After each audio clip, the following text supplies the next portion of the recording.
Let's go. Let's take it there. Yeah, is that good? Yeah, that's right. Assalamu alaikum. Welcome to another episode of the Self-Reflection Podcast. Again, for those of you that are new, this is a podcast which is me just talking about things I've learned in the week, things I've learned in my life, things I'm learning as well. Again, don't take any of these videos as gospel. Like I always say, I'm not a teacher, I'm not a scholar of any regard. I'm just someone talking about their human experience, and if you relate, then you relate, and if you don't, then you don't. But yeah, this is kind of like my open diary or memoirs, if you'd like to say that. Again, I've got some other content that I'm posting on this channel soon, whether it be poetry, whether it be my written memoirs. As you know, with this is kind of like a freestyle. I kind of just come on and talk I have a topic and then I just talk about it. But yeah, poetry, and then I have the written memoirs, which is like more my formulated thoughts when it's like I've actually gave it some thought. Whereas this is kind of just a freestyle. But yeah, this episode is sponsored by Human Appeal. Make sure you go follow them on social media. Make sure you donate to the link in my bio to help the people in Turkey and Syria that have been affected by the earthquake. We will be raising money throughout the whole of Ramadan for the people in Turkey and Syria. So again, I'm looking forward to that. Inshallah, we hit a really big target, and again, really get the means out to them. And funnily enough, that's what this topic is about. The title of it is called Survivor's Guilt. As some of you know, that I went to Turkey a few days after the earthquake happened, and again, it was so like I saw like kind of like the first hand destruction and devastation that was caused to the families there. And rather than, even though I say I suffer with survivor's guilt, which again, for people that don't know, it's just like it's almost like you feel guilty that you were chosen to live and they didn't make it.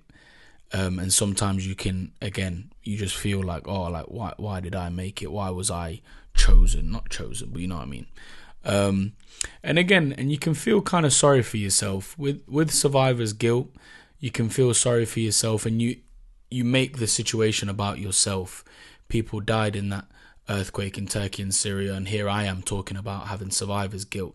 It's the ego has this genius way of turning everything onto itself, and instead of turning the survivor's guilt into feeling sorry for myself, I tried to turn it into a positive, not only for myself but for other people that again sometimes feel guilty when catastrophes happen in the world. And again, they feel somewhat powerless, and again, the guilt kind of overcomes them. So I just wanted to talk about some of the lessons that I took from the deployment.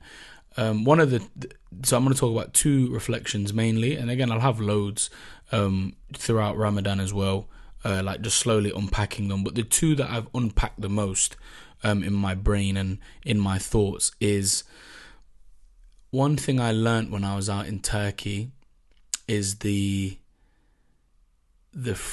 how fragile life is. I think that's one thing it made me realize, how fragile life is, how uncertain the future is. Like no one could have ever even predicted that, like the catastrophe and everything that's going on over there. And I think because it made me reflect on how finite and how fragile life is, it made me really make the most of every moment. And I feel like I'm still in that thought process.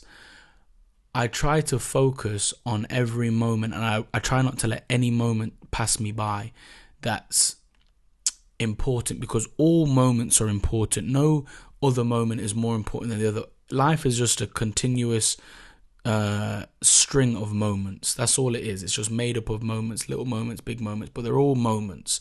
And I think it's how much importance we put on certain moments that make it an important moment or an unimportant moment, when in reality it's all just moments.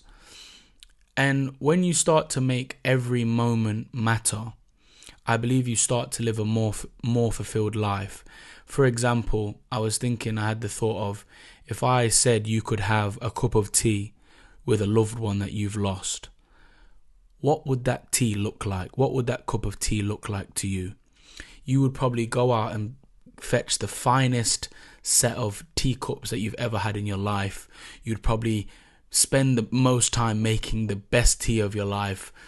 And once you've had the tea, the conversations you would have had with that tea, you'd be so present in that conversation. You wouldn't be on your phone. You would be giving all of your attention to this person ahead of you, that, again, your loved one that you lost, over this cup of tea, because in your mind it's like, I'm only getting this moment once. And that is the reality of life. You only get every moment once, and once that moment's gone, it's gone, and you will never get it back.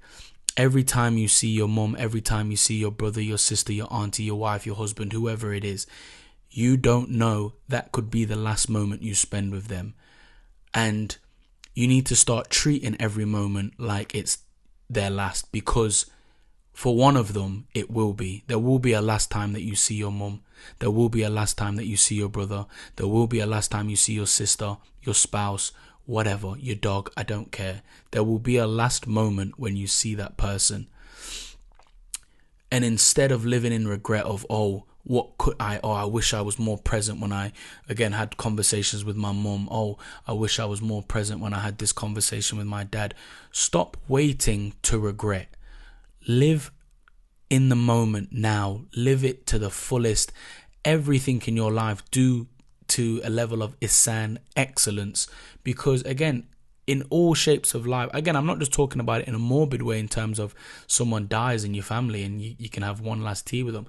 I'm talking about even for yourself. Like, again, if you're going to go out to a restaurant, or even something as simple as walking, again, how many people have again gone on a stroll one day, came back, and for whatever reason, they've just lost the use of their legs? How many people have lost the use of their legs? Something as simple as walking, something we take for granted every single day.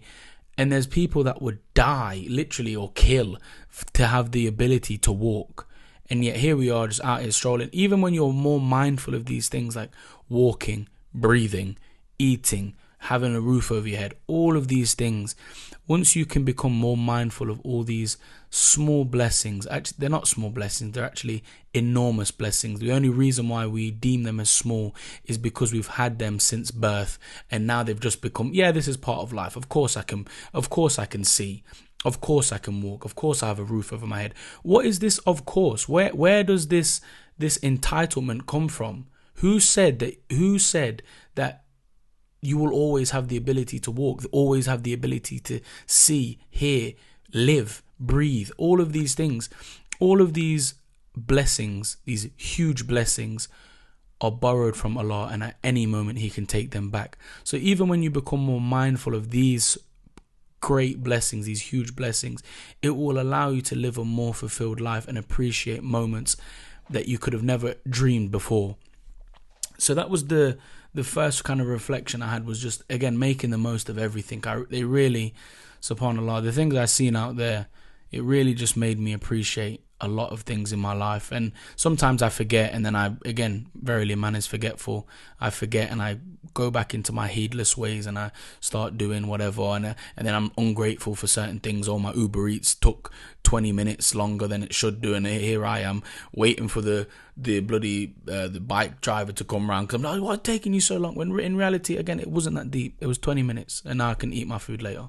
Do you know what I mean? Like, we make such big problems out of such small inconveniences in our life because of how entitled we are and how we're just not mindful enough, and that's what is the problem.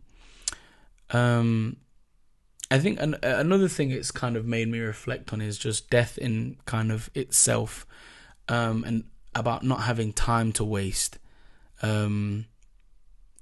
Because once you realize death is, again, for some of you, could be tomorrow, could be in an hour, could be in a minute, could be as you're listening to me speak, it could be next year, the year after.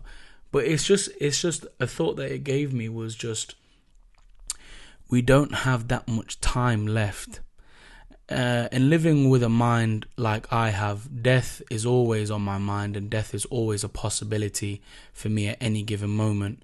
And I was reading something the other day, and it said, those that would waste a single hour have not understood the those that waste a single hour. Oh, okay. Hold on, I wrote it here somewhere. Where is it? Okay. Where is it? I haven't put my notes up. I'm just staring at a blank screen. All right, here they are.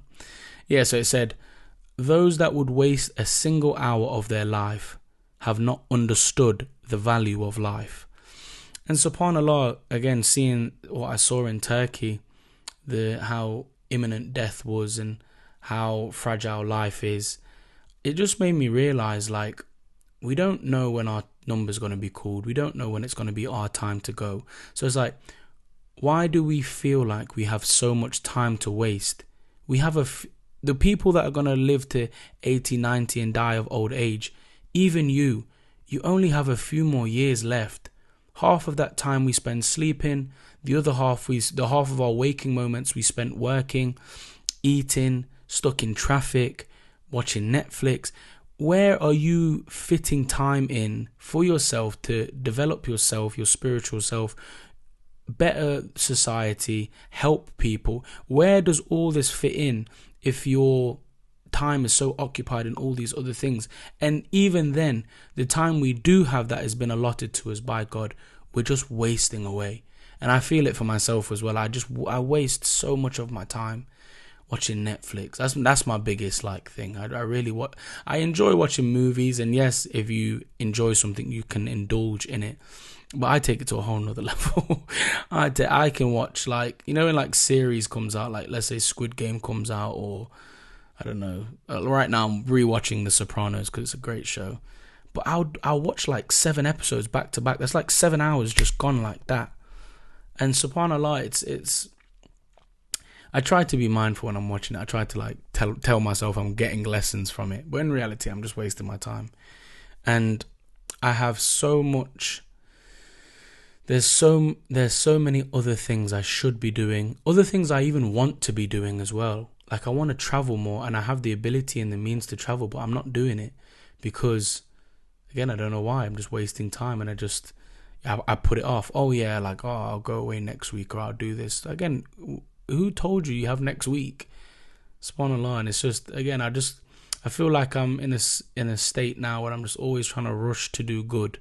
And I'm not saying that in some kind of self-righteous way. I'm saying it in a way that no, I need to do it because where I'm going might not be a good place if I don't start rushing towards goodness. When you see people when they get cancer. My uncle had cancer a few months ago and passed away. Make dua for him, please. But I saw how in those last moments of his life, he just really got things sorted for himself. He really understood what mattered in life and what didn't. And in those last moments, he really kind of just made a kind of beeline towards all those good things. He was rushing towards goodness and just left off all these other trivial matters that just don't really mean anything. And subhanAllah, may Allah bless him. But yeah, that was my reflection for today. I'm going to try to keep it short. Let me check the time actually. 14 minutes. That's not that bad, guys. That is not that bad. We are getting better. But subhanAllah, I needed this reflection. I like this one. I felt like I needed to get this one off my chest. I've been thinking about Turkey a lot. I think about it a lot still. And things you see sometimes when I'm sleeping. I don't know what it is with my sleep thing, but I struggle to go sleep. And sometimes I just think, and a lot of the times my thoughts kind of just wander off over to Turkey and the people in Turkey and Syria. So again, guys, please, if you have the spare change, if you have the money, you can click the link in the bio of this video, or you can go over to my social media, or you can go over to Human Emil. First of all, Human Appeal, that's a really good slogan for a deployment or a human Emil. Okay, it doesn't really flow, but okay, never mind. If you steal it though, I'll be taking you to court. I'm joking. But yeah. So yeah, I'm gonna stop it here. I'm gonna stop it because I can feel, you know, when you feel yourself about to start to waffle. But yeah, anyway, I'll catch you guys in the next episode of the Self Reflection Podcast. Again, guest podcast coming soon. I'm just waiting for my other camera to be fixed.